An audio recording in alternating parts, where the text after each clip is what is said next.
Texas Hold'em is one of the most popular versions of poker in the world. If you want to learn how to play this game, then you've come to the right place. In this video, we will tell you everything you need to know about Texas Hold'em, from the basic rules to more complex strategies. Let's start with the basic rules. Texas Hold'em uses a 52-card deck.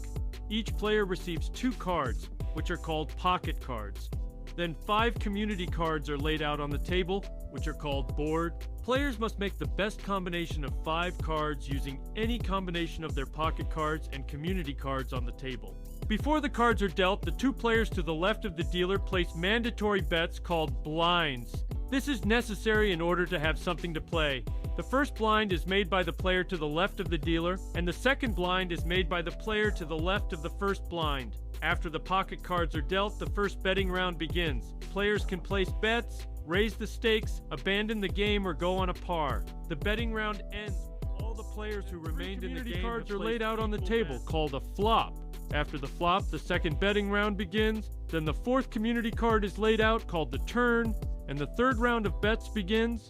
Finally, the 5th community card, called the river, is laid out, and the last betting round begins. After the last round of bets, the cards are analyzed. Players must show their pocket cards and make the best 5-card combination using any combination of their pocket cards and community cards on the table. The player with the best combination. Let's move on to more complex strategies. The first thing you need to know is that in Texas Hold'em, it is very important to choose the right starting cards. You should only play the cards that have a good chance of winning. This means that you have to discard most of your cards and play only those that are of high value. You should always keep an eye on the size of the pot and place bets accordingly. If the bank is small, you should make smaller bets, and if the bank is large, to read your opponents. You have to keep an eye on how your opponents are playing and try to determine which cards they have in their hands. This will help you make the right decision about when to place bets and when to give up the game. Finally, an important strategy is emotion management. In Texas Hold'em, it's very easy to get angry or disappointed if you lose. However, if you let your emotions control your actions, you can lose a lot of money. It is important to always remain calm and make decisions based on logic. You sit at the table relative to the dealer. The player who sits to the left of the dealer is called the first player, and the player who sits to the right of the dealer is called the last player. The position is very important because it affects when you will place bets. The first player must place bets first in each round, which makes him more vulnerable to attacks from rivals. The last player bets last, which gives him an advantage because strategy is bluffing. A bluff is a bet that you make without having good cards. You place a bet in the hope that your opponents will abandon the game and you will win the pot.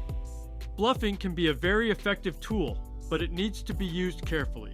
If you bluff too often, your opponents may expose you and start playing against you. Remember that in Texas Hold'em, there are many different combinations of cards that can be made. The highest combination is the royal flush, which consists of an ace, king, queen, jack, and 10 of the same suit.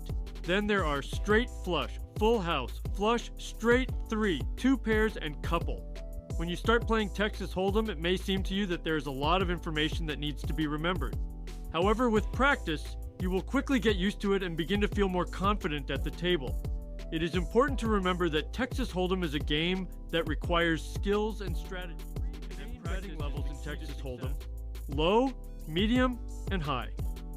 A low bet level is usually used at the beginning of the game when the pot is small. The average bet level is used in the middle of the game when the pot increases. A high level of bets is used at the end of the game when the pot reaches. Remember that you must adapt your strategy according to the level of bets. At a low level of betting, you can play more freely and riskily because you can lose a little. At a high level of betting, you should be more careful and conservative because you can lose a lot. You can control the pace of the game by placing bets or abandoning the game at the right time.